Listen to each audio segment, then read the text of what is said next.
I'm Ramesh Rao. We come together today to remember Elias Masry, who was a friend, a colleague, and a teacher to many of us.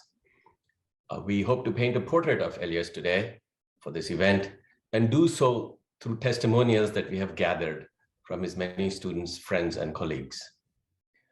Let me start by reading for you a letter from Elias's elder brother, Samy Metzer, who graciously provided us an account of their formative years.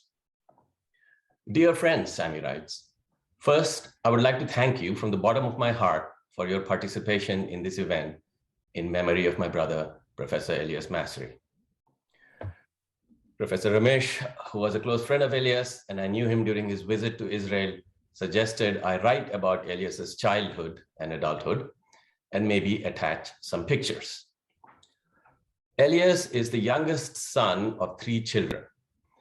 Our father was the national supervisor of telephone networks in Iraq, and our mother was a housewife and took care of our household. We lived in a prestigious area in northern Baghdad and studied in the best schools in the city. The childhood and adulthood period of Elias and the whole family was full of upheavals. Our life in Baghdad, Iraq, was great up to a point. Everything changed with the establishment of the State of Israel in 1948. The attitude towards Jews worsened, mob harassment began, and in the year 1951, the situation became unbearable.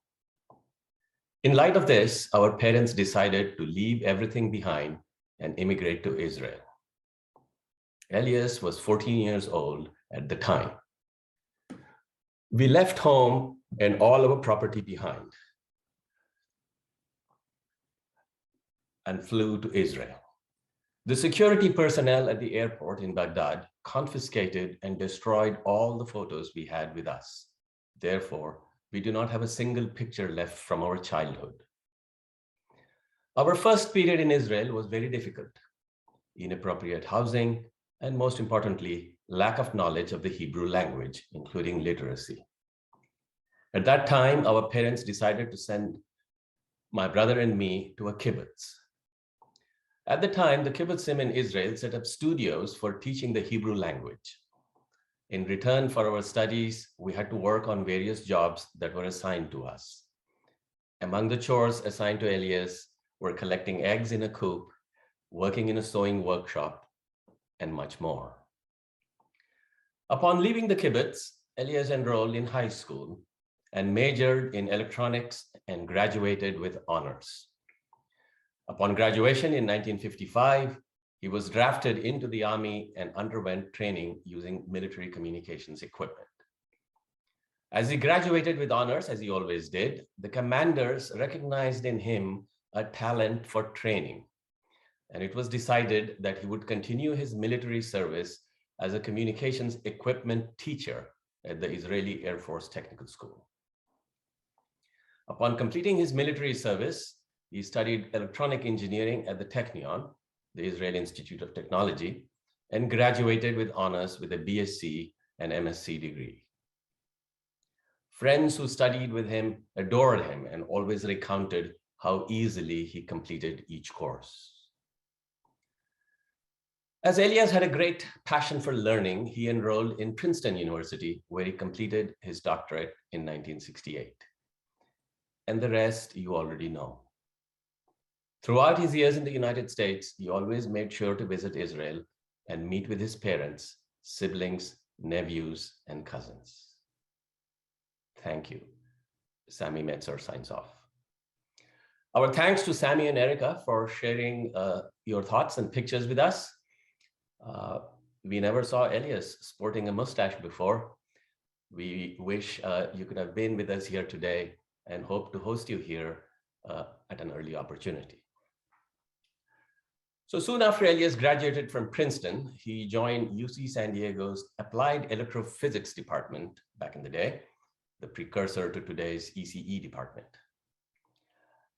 I must note that one of his unique contributions to the department was the establishment of a very unusual sequence of courses on queuing theory for undergraduate students. Long before the explosive interest in networking and the internet had developed, Elias helped broaden the focus of communication theory and systems to include networking, which is how I found my way to UCSD. Also can't help noting that Elias's dad was the national supervisor of telephone networks in Iraq. Elias enjoyed life by paying attention to details. Nothing was ever half-baked or left half done. You knew exactly where he stood, exactly what he liked, and you sometimes wondered if anyone else could be as exact about anything as he was. Before we turn to hear from a few of his students and collaborators, I should share that he once told me that he viewed supervising doctoral students as a form of service, just like teaching a class. Research is what you did by yourself or with a peer, he said. And when it came to supervising your students' work, the way you verified that their computations were correct was to write your own code independent of them and check if the results agreed. As we transition to the next segment of the program, let me read out some of the tributes we have received from his friends, students, and colleagues. Professor Shaya Feynman talks about boundless knowledge and intellect as his memories of Professor Masry. Matteo Sabatini, who was a student at the time, recounts that Professor Masry was one of the most impressive minds he had ever met, a beacon for UCSD students and a patient guide for me.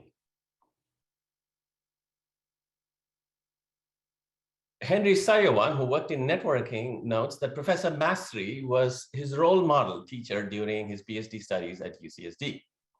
Not only was he an excellent teacher and very knowledgeable on the subject matter, he was very caring and attentive to his students.